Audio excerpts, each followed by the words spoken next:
Pie with an E, extremely delicious. Pie without an E, extremely troublesome. This video should help with any areas of confusion or blockages that you're having based on any of your other textbooks. We will start with some ideas that I'm very sure that you've done probably quite a long time ago. We will start with those because, in the first place, I want you to see how ideas like pi grow out of things that you already know, and I want to make that connection clear.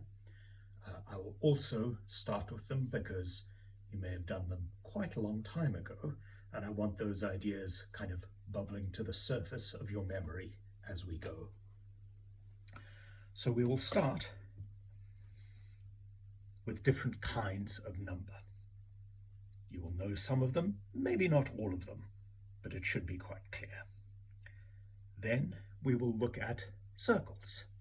As you know, pi very connected to circles, but I find it easier to understand if we look at triangles in connection with circles, particularly triangles with one point at the center of the circle and other points on the edge of the circle.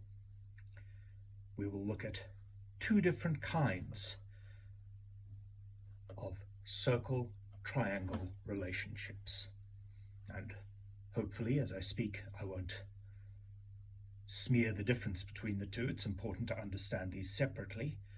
One is circles of constant radius, in other words, the same size of circle with various triangles inside them, and then triangles and in circles, but the triangles having constant angle.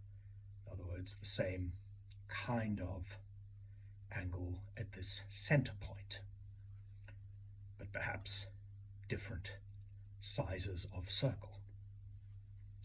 Those ideas we will then pull together and try to explain why pi works the way it does, and hopefully clarify it for you.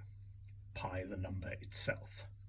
We will then finally look at the relationship between pi, established through these earlier examples, and the circumference of a circle, so the distance, line distance around the edge, and the area of the circle, so how many square centimeters, square meters, however big your circle should be. So let us start with different kinds of number. The first kind of number we will be dealing with is the natural number. So natural can mean things out in the world, in the real world, in nature, and it can also mean things that are intuitively making sense to us. People use natural in both of those ways. So when we count things in the world, we count them in the natural numbers, 1, 2, 3, 4, and so on. They are the things, when we think of what is a number, it is how many things are we counting? We are usually talking about natural numbers. The next kind of number is the whole number, which is the natural numbers plus 0. 0, of course, very useful in a great many ways. If you ever get confused, as I did when I was learning these, remember that whole number has an O in the middle, which should remind you of the number 0. 0 is what is called the additive identity in maths. So when we add it to any other number, not just these, but any number, that other number remains the same. It retains its identity. So we add 0 to 1. 0 is the additive identity. We add it to 1. 1 retains its identity as 1. It stays the same. It is unchanged. and the same for any other number. Then,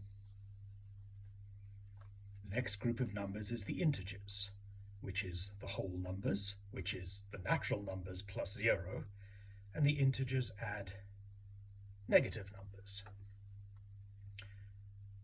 In the same way that 0 is the additive identity, negative numbers are the additive inverse.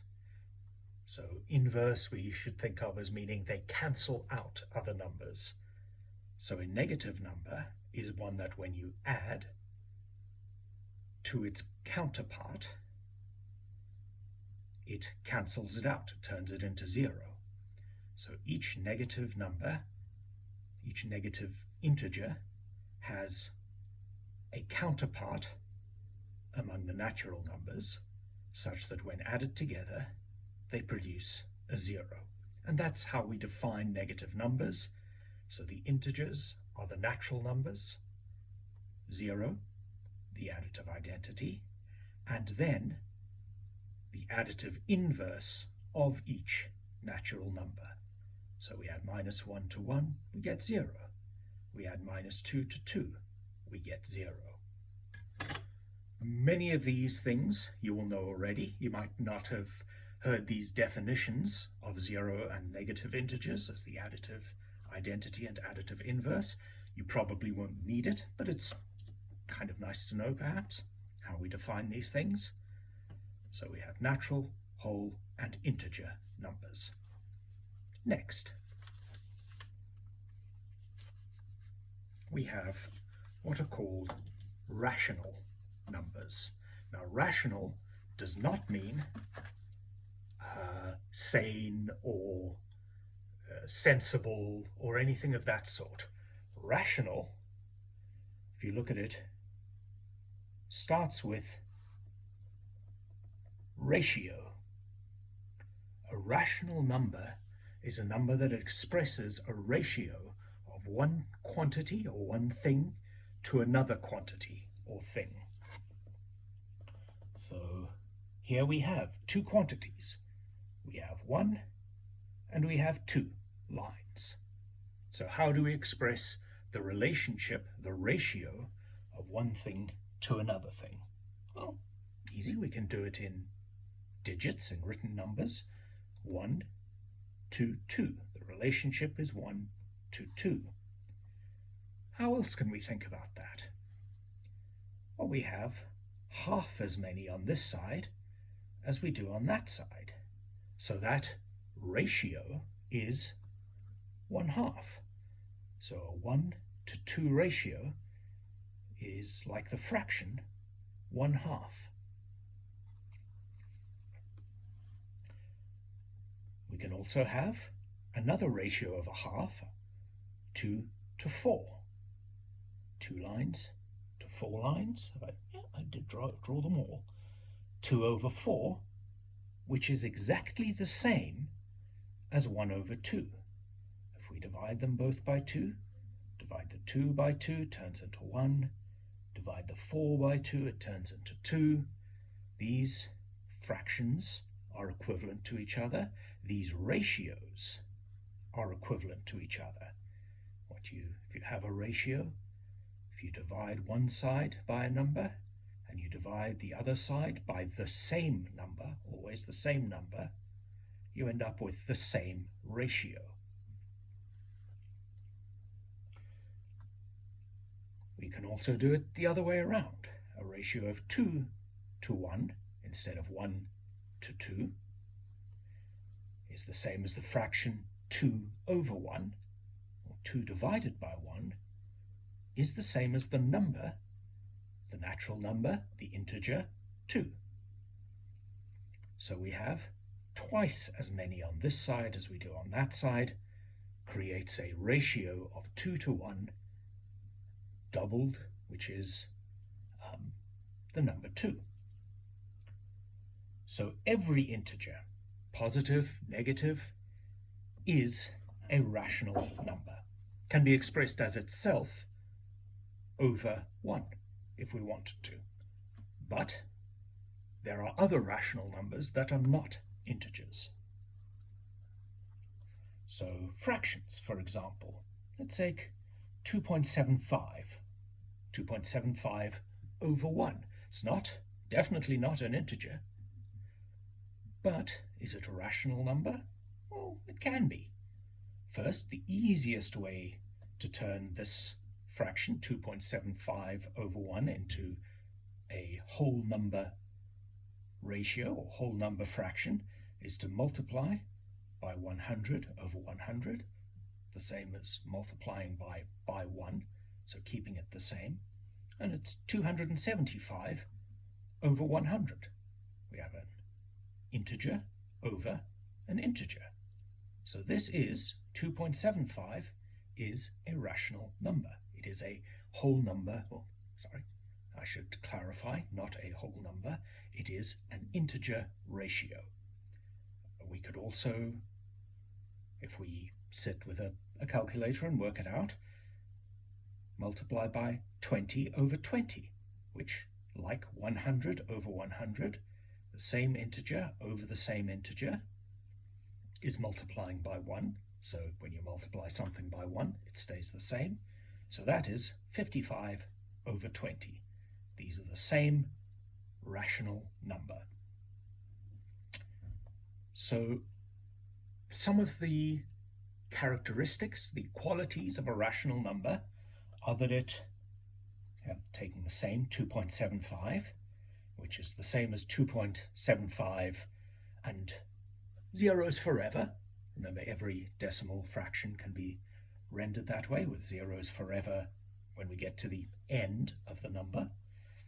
We can write that as 2.75, 0 with a dot over it, meaning the zeros repeat forever, which is the same as just 2.75, because in regular writing we always cut those zeros off. Or 0.333 recurring, in other words, 3's forever, is 0.3 with a dot over it, and I'm sure you know, you've done this many times, 1 over 3, 1/3. This rational number, integer over integer, is 1/3, is 0.3 recurring forever.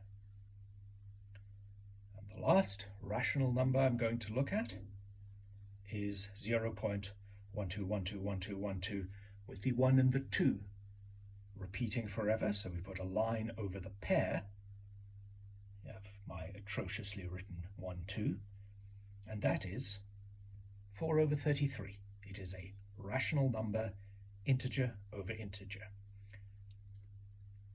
So anything that ends with endlessly repeating zeros that we could cut off, or endlessly repeating single digits other than 0, or endlessly repeating sequences of digits, 1, 2, 1, 2, or you could have a sequence of 100 digits that repeats that sequence, then that sequence, then that sequence forever. Any of those is a rational number. I'm spending a lot of time on this because I want to be clear what's going on with rational numbers, and as I'm sure you are anticipating, we are now going to look at other kinds of numbers. Not rational, but irrational. In other words, numbers that cannot be expressed as an integer over an integer. Before we move on, just to clarify one small point, I have not dealt with any rational numbers that have a 0 in the numerator or this side of the ratio, nor have I dealt with anything that has a negative integer. It's not because these don't matter or they're not important. We just don't need them for today, so we're not going to talk about them today. Okay, irrational numbers, which again does not mean silly numbers or crazy numbers, just numbers that cannot be expressed in the way that we have discussed before, as an integer over an integer fraction or an integer to integer ratio. So they do not have an endless repeating sequence at the end. So as we discussed with 2.75 and then an endless sequence of zeros, or any sequence of digits. So a sequence of digits can be a sequence of a single digit, so 0.3 recurring infinitely. That sequence of a single digit, the 3, recurs forever. Or the 1212 with, what was it, 4 over 33, which was 0.121212. That is not the case with irrational numbers. They continue on forever after the decimal point without repeats. And they cannot be written as integer over integer. Positive, negative, as many zeros as you like, in the numerator of the fraction, of course, can't be done. So these are numbers like pi, which we're discussing today.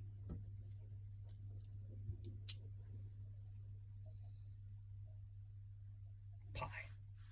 These are numbers like phi.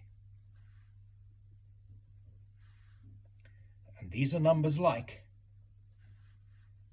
the square root of 2. You notice I finish all of these with an ellipsis, a series of full stops going on forever to indicate that they do go on forever, but there is no sequence, well written or atrociously written, that repeats, that I could put that dot or that line on to indicate, okay, this one again and again and again forever. Just doesn't happen. You'll notice in a lot of instances with irrational numbers, we give them either a Greek letter, pi or phi, or we render it in another way, like the square root of 2. So I'm sure you know the square root of 4 is 2, because 2 times 2, or 2 squared, is 4. 3 times 3, or 3 squared, is 9. So 9 is the square of 3.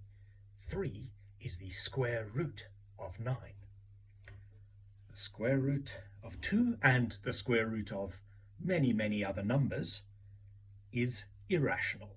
We cannot get to a point where we can say it will repeat into the future. So we use these symbols or ways of writing it because when we try and write it out, well, one, there isn't enough ink and paper in the universe to write any of them completely.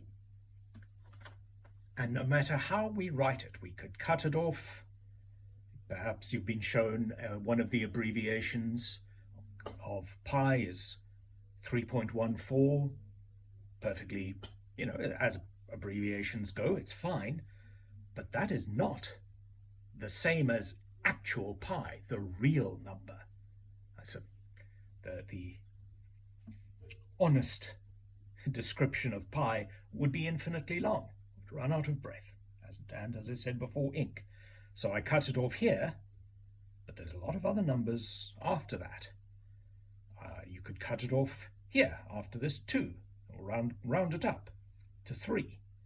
But it's still less, we're still getting rid of all this. Could cut it off here, as many people do, 3.14 for basic purposes.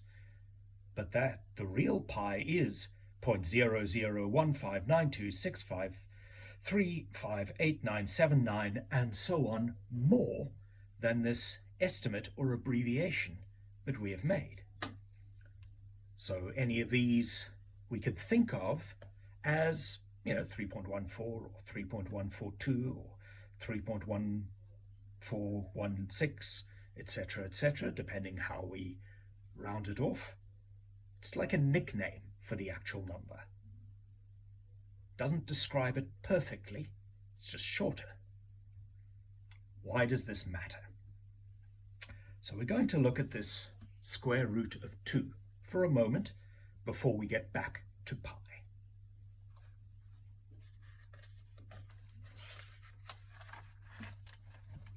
So, approximation.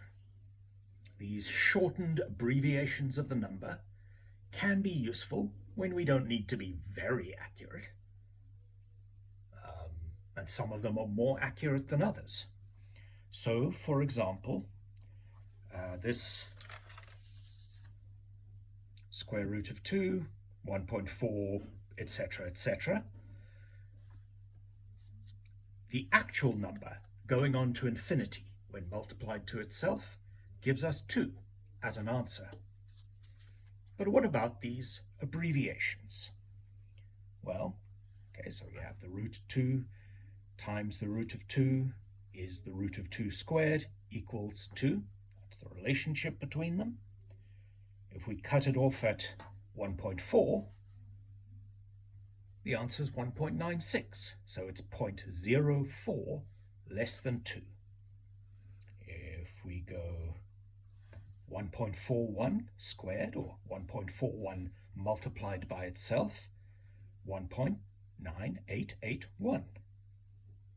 So that's more than 1.96. It's closer to 2, but it's still not exactly the same.